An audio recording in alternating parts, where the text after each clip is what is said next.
khaki pants and an old button-down blue shirt. His face was tan and ruddy, the way I remembered it, the way I remembered him, and not that awful gray from those last days in the hospital. This time, I had seen him in life, in flesh, and not sculpted from stone or mud, or piles of rice. He was a separate, independently moving being.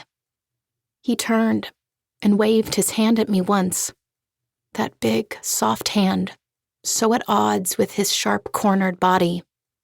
It had been the only familiar thing in my life at that moment. I hadn't thought, I just followed. In that moment, in my disoriented state, I didn't remember that he'd passed away. I followed him, and I didn't stop to wonder why he was in China, or why he didn't just call my name, or wait for me to come to his side. So when he disappeared, I was distracted, elated, then scared. Then I was just disappointed. So disappointed that it was like my throat twisted around and shoved the air back up through my mouth.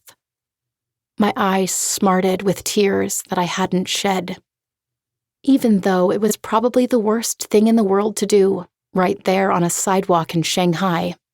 I closed my eyes and breathed in and out, and in and out.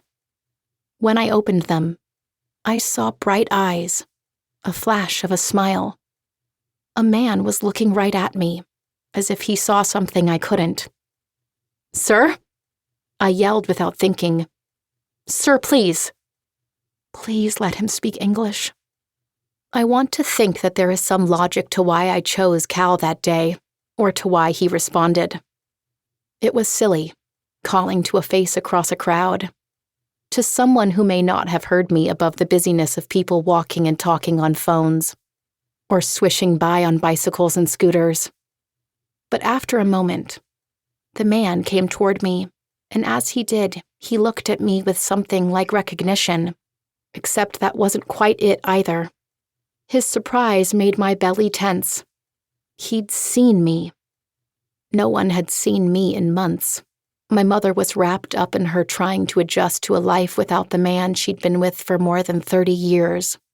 My cousin was too busy to do anything other than hold my hand and ask, "How are you?" Sure, people had assessed me, searched my eyes and mouth for sadness and signs of tears. Even the job interviewer, across his big desk, had let his gaze flit from my resume to the desk. But he'd hardly been thinking of me. He'd been thinking of how I might fit, like I was a puzzle piece. Since I'd never fit anywhere before, I didn't hold out much hope. But I didn't have time to examine what this was, because the dark-skinned man I'd flagged down had leaned in to speak. "I'm sorry, are you all right?" he said, his voice sounding surprisingly low, belying the boyishness of his face. He spoke English. He was American. But despite my relief, that roughened voice, like the lick of a cat's tongue, made me shiver even as we watched each other. His alert gaze had already blazed across my broken-down jeans and sneakers, so unpolished in the midst of this shiny, citified crowd. He'd already taken in my eyes, my chin, my lips. Again, I felt that recognition, but I was sure I'd never seen him before.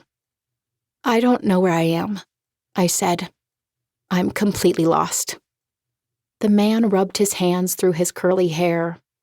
I noticed that it was a little shinier at the nape, damp, and shook his head. Another pause, and I pushed my own hair back. His eyes fastened on my thumb as it caught the tendrils at my cheek and traced a comma over my ear. "You don't have your phone?"